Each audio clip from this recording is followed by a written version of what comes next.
हाँ तो बच्चों, आज हम लोग बात करते हैं डाइवर्सिटी इन लिविंग वर्ल्ड में। एक्चुअली अपना आज का मेन शुरुआत है। जो बच्चे नीट 21 या नीट 22 के लिए तैयारी कर रहे हैं, चाहे वो ड्रॉपर्स में हो या अपेयरिंग में हो, तो मैं आपको इस हिसाब से इसको डिस्क्राइब करूंगा, इस हिसाब से आपको समझाऊंगा, ताकि आप जब जब मैं पढ़ाऊंगा, मेरे पढ़ने के बाद आपको एनसीईआरटी पढ़नी है, ताकि एनसीईआरटी की एक एक लाइन आपको समझ में आ जानी चाहिए। तो मेरे लेक्चर में कोई ऐसा चीज आपको कमी नहीं दिखेगा जिससे आपको एनसीईआरटी के अल्फाज या एनसीईआरटी के वर्ड समझ में ना आए। ठीक है, तो अपना मिशन क्या है? नीट 21 या जो अभी 11 के लिए अपेयरिंग है उसके लिए नीट 22 हो गया। ठीक है, तो हम बात करते हैं 11 के बायोलॉजी का। फर्स्ट ही यूनिट से हम लोग शुरू करेंगे। उसमें यह है कि पहला यूनिट अपने पास है डाइवर्सिटी इन लिविंग वर्ल्ड। अच्छा, खासतौर से मैं यहाँ पे लिख रहा हूँ एक एनसीईआरटी। इसका मतलब ये है कि अपने लिए एनसीईआरटी बहुत इंपॉर्टेंट है। अपने को कुछ आए ना आए, अपने को एनसीईआरटी आनी चाहिए। डाइवर्सिटी में अपने पास 4 यूनिट है।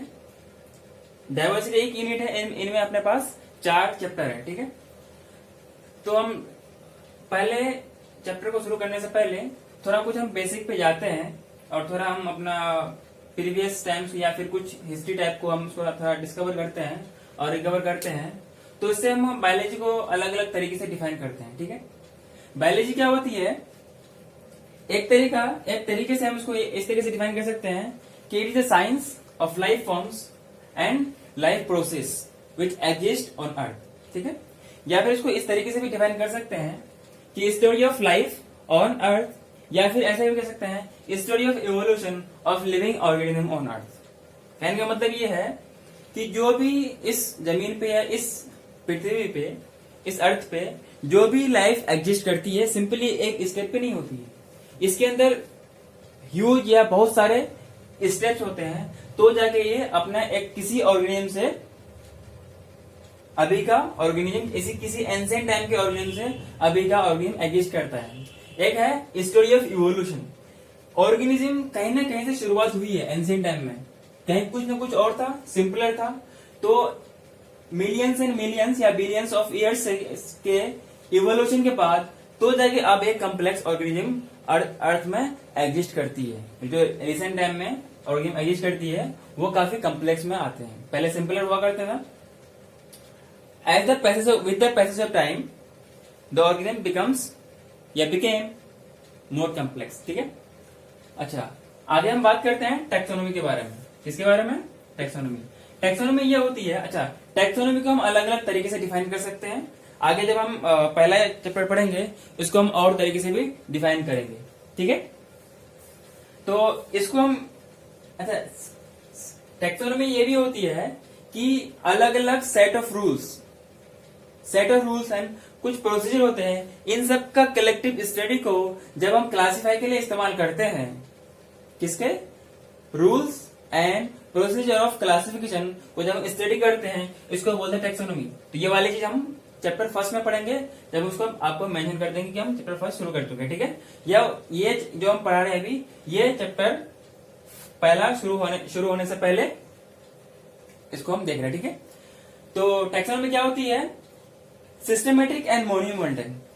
मोन्यूमेंटल का मतलब क्या होता है? मोन्यूमेंटल का मतलब क्या होता है कि काफी वैल्यूएबल या इंप्रेसिव टर्म्स में इसको देखते हैं।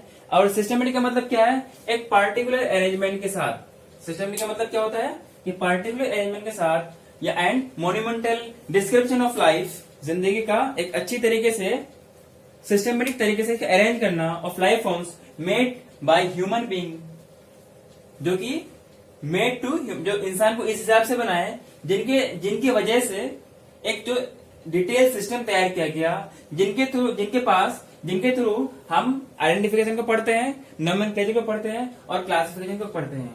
उन सारे के सारे ऑर्गेनिज्म का ये जो 3 टर्म अपने पास है, क्या कौन सा टर्म है? INC, मतलब आइडेंटिफिकेशन, नोमेनक्लेचर एंड क्लासिफिकेशन।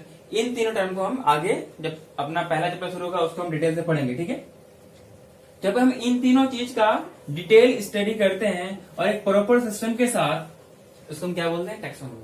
अच्छा, वो साइंटिस्ट जो टैक्सोनॉमी से रिलेटेड होते हैं उसको बोलते हैं टैक्सोनॉमिस्ट। क्या बोलते हैं? जैसे कि लीनियस वगैरह हो गया, और भी बहुत सारे हक्सले हो गए, बहुत सारे इस तरह का अपने पास टैक्सोनॉमिस्ट हैं, ठीक है। अच्छा, एक टर्म होती है इवोल्यूशन। क्या होती है? इवोल्यूशन। इवोल्यूशन क्या होती है कि सारे के सारे ऑर्गेनिज्म कहीं ना कहीं से इवोल्व हुए हैं, and all the organism have been evolved by a long या वेरी लार्ज, या फिर इसको हम इस हिसाब से कह सकते हैं वेरी लॉन्ग या फिर ह्यूज एंड कम्प्लेक्स प्रोसेस के साथ ऑर्गेनिज्म इवोल्व हुआ है। इस ह्यूज एंड कम्प्लेक्स प्रोसेस को क्या बोलते हैं? हम इवोल्यूशन बोलते हैं। कोई दिक्कत? अच्छा, इसीलिए अच्छा जब ऑर्गेनिज्म कहीं ना कहीं से, मान लो पहले कोई ऑर्गेनिज्म था, यहां से कोई दूसरा ऑर्गेनिज्म बना, इस तरीके से कंटिन्यूसली चलता रहा, जिनकी वजह से इवोल्यूशन की वजह से एक ऑर्गेनिज्म से दूसरा ऑर्गेनिज्म अपनी अपनी जरूरत के हिसाब से डिसेंट विथ मॉडिफिकेशन के साथ ऑर्गेनिज्म आपस में इवोल्व होते रहे। अच्छा, जब इवोल्व हो रहा होगा, इसका मतलब कि कहीं ना कहीं उसके जीन के सीक्वेंस में चेंज आ रहा होगा, तभी तो इवोल्व हो रहा है। अच्छा, इवोल्यूशन का आप डिटेल से 12th में पढ़ोगे, उसमें एक अलग से चैप्टर है, उसमें आपको पढ़ाया जाएगा।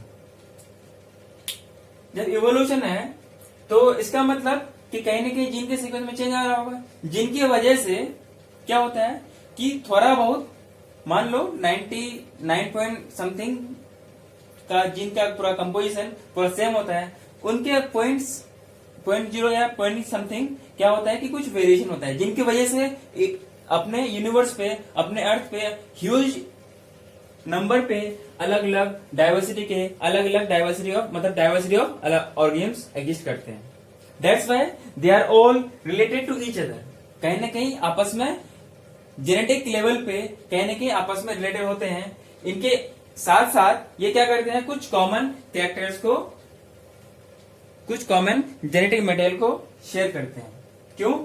कि कहीं ना कहीं ये किसी न किसी से इवॉल्व हुआ है, जिनकी वजह से मैक्सिमम अमाउंट में अपना जेनेटिक मटेरियल ये शेयर करते हैं। लेकिन क्या होता है, इनके अभी बोला मैंने 0.1 या 0.00 समथिंग में क्या होता है, इनके जीन के लेवल पे इनमें कुछ जीन के सीक्वेंस में चेंज आता है, जिनकी वजह से that leads to change in the sequence of DNA, change in the sequence of gene which leads to variation, जिनकी वजह से क्या होता है, ऑर्गेनिज्म में वेरिएशन होता है। इसीलिए ऑर्गेनिज्म अपने साथ साथ जो रिलेटेड अपना कॉमन जेनेटिक मटेरियल शेयर कर रहा है, उनके साथ साथ कुछ चेंजेस वगैरह आ रहे हैं। इसीलिए पहले एकदम कुछ ऑर्गेनिज्म पहले कुछ और था, फिर अब कुछ और बन गया, पहले 1 था, अब B बन गया, देन फिर C बन गया। जैसे चिंपांजी है, मंकी वगैरह है, एप्स वगैरह है, इस टाइप से ऑर्गेनिज्म चेंज होते रहे, ठीक है, जिनकी वजह, इसी की वजह से वेरिएशन वगैरह होता है। तो वेरिएशन वगैरह के बारे में आप डिटेल से हायर क्लास में पढ़ेंगे, ठीक है। थोड़ा सा अपने को हिंट्स लेना था, इसलिए हम बात करें इसी कॉमन जेनेटिक मटेरियल की शेयरिंग होने की वजह से हम बात करते हैं कि दैट्स व्हाई और दिस शेयरिंग में बी मोर और less among the different cases. क्या बोला मैंने कि ये जो कॉमन जेनेटिक मटेरियल शेयर करता है, अलग अलग केसेस में, अलग अलग रिस्पेक्ट में इनका शेयरिंग डिफरेंट हो सकता है। अब डिपेंड करेगा उस ऑर्गेनिज्म का नीड क्या है। इतना आ गया आपको?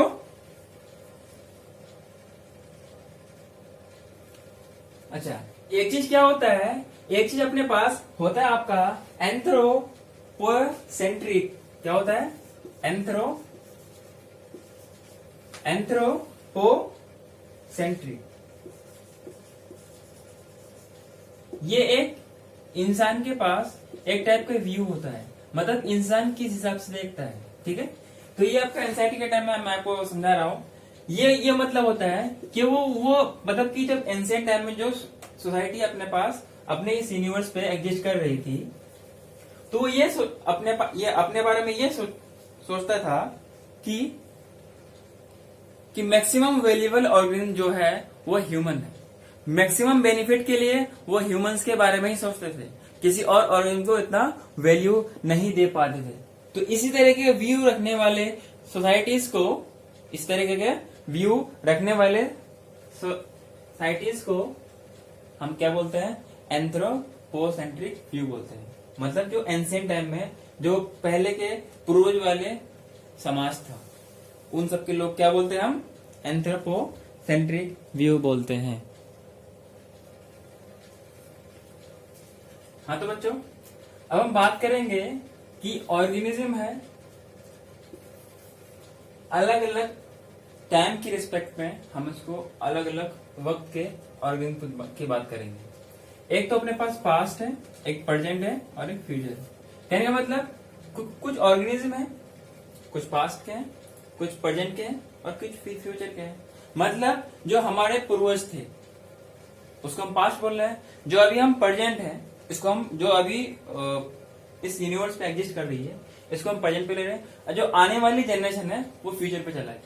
तो जो जेनेटिक मटेरियल का जो ट्रांसफर हो रहा है वो कहां से हुआ है? पहले एंशिएंट से आया। पहले कभी सिंपल लोग हुआ करते थे, कम दिमाग वाले, कम सोचने वाले। अब इस हिसाब से बढ़ती जाती है। तो पहले एंशिएंट वाले लोग थे तो पास्ट में हो गए, फिर उससे हम लोग आए जो अभी एग्जिस्ट कर रही है, फिर हम लोग से कौन आएगा? फ्यूचर का जनरेशन आने वाला है। तो इनमें कुछ न कुछ जेनेटिक मटेरियल शेयर करती है, साथ साथ थोड़ा बहुत अप टू सम एक्सटेंट अपना जेनेटिक मटेरियल में कुछ वेरिएशन भी लाता है। ठीक है, अगर हम बात करें, अच्छा अपने पास जो ऑर्गेनिज्म का रिलेशन होता है ये दो तरीके का होता है। एक होता है हॉरिजेंटल, एक होता है वर्टिकल रिलेशन, या इसको बोलो वर्टिकली। हॉरिजेंटली बोल लो, वर्टिकली बोल लो। हॉरिजेंटली मतलब क्या होता है? अगर मैं बात करूं सिर्फ अभी का, या को चलो मैं बात करूं प्रेजेंट का, जो प्रेजेंट डेज में जो ऑर्गेनिज्म एग्जिस्ट करती है, अगर मैं आपस में जो अभी का ऑर्गेनिज्म एग्जिस्ट कर रही है इसका रिलेशन, मतलब प्रेजेंट का रिलेशन प्रेजेंट से देखूं तो ऐसे रिलेशन को बोलते हैं क्या? Horizontally relationship among the organism. ठीक है, तो इनमें कोई वेरिएशन नहीं होगा। समझ में आ रहा है? इनमें कोई वेरिएशन नहीं है। क्यों? कि ये सब के सब कहीं ना कहीं से कॉमन जगह से आए हैं। तो जो वेरिएशन है तो हम कंपेयर करेंगे उनके पास थे, मतलब एंशिएंट से प्रेजेंट में। प्रेजेंट टू प्रेजेंट में कोई वेरिएशन आ ही नहीं सकता। ठीक है, इसलिए बोलते हैं कि ऐसे रिलेशन को बोलते हैं हॉरिजेंटल रिलेशनशिप, और इनमें कोई वेरिएशन होता नहीं। एक क्या है कि हम प्रेजेंट और पास्ट या प्रेजेंट और फ्यूचर को कंपेयर करें। कोई एक ले लो, प्रेजेंट और पास्ट में अगर कंपेयर करें तो एंशिएंट में ऑर्गेनिज्म पहले कुछ और थे अलग अलग। जैसे अगर ह्यूमंस में ले जाए तो इनके ब्रेन कैपेसिटी पे बात करते हैं, इनके ब्रेन के कैपेसिटी पे बात करते हैं। इनका आप डिटेल से पढ़ोगे इवोल्यूशन में, जो कि 12th में आपको मिलेगा। ठीक है, तो ऐसे अगर रिलेशन को देखा जाए कि हम पास्ट के ऑर्गेनिज्म को देख रहे हैं और प्रेजेंट के देख रहे हैं, ऐसे रिलेशन को क्या बोलते हैं हम? Vertical relation. इन्हीं में होता है वेरिएशन, जो भी अप टू सम एक्सटेंट जो वेरिएशन होता है तो वर्टिकल रिलेशन में होता है। अच्छा, ये प्रूफ कैसे किया गया कि ऑर्गेनिज्म अपने एंसेस्टर से या अपने पास्ट से कहीं न कहीं से अपना कुछ जेनेटिक मटेरियल शेयर करता है? तो हम इसी को देखें, एक हॉरिजेंटल रिलेशनशिप और दूसरा वर्टिकली रिलेशनशिप। इन दोनों को जब स्टडी किया गया तो मालूम चला कि जो ऑर्गेनिज्म आ रहे हैं वो पीछे से कहीं ना कहीं अपना कुछ जेनेटिक मटेरियल शेयर करते हुए आ रहे हैं। ठीक है, तो ये अपना थोड़ा बहुत बेसिक व्यू था, जो कि हम डाइवर्सिटी ऑफ लिविंग वर्ल्ड में का पहला चैप्टर पढ़ने से पहले ये अपने को जानना था। ठीक है, अब आपको करना क्या है, इन सब के पढ़ने के बाद थोड़ा सा एनसीईआरटी का पेज नंबर 1 निकाल के देखना है। हैशटैग N बोलने का मतलब क्या होगा कि अपने हम एनसीईआरटी की बात करेंगे। तो मेरे लेक्चर में जहां पर भी हैश 9 आए, मतलब N आए, इसको हम क्या बोलेंगे? एनसीईआरटी समझेंगे। तो इनके आपको एनसीईआरटी में इसको कंसल्ट करना है और पढ़ना है कि आपको कोई दिक्कत आ रही कि नहीं आ रही। कोई दिक्कत आए तो आप कमेंट बॉक्स में कमेंट डाल सकते हैं। जैसी आपको रिक्वायरमेंट हो आप डाल दें, तो मैं आपको उस हिसाब से फिर आपको रिप्लाई दे करके आपका प्रॉब्लम को सॉल्व किया जाए। ठीक है, फिर हम बात करते हैं नेक्स्ट अपने पास डाइवर्सिटी इन लिविंग वर्ल्ड में पहला चैप्टर है, उसका क्या है? The living world. अब हम उसकी बात करेंगे।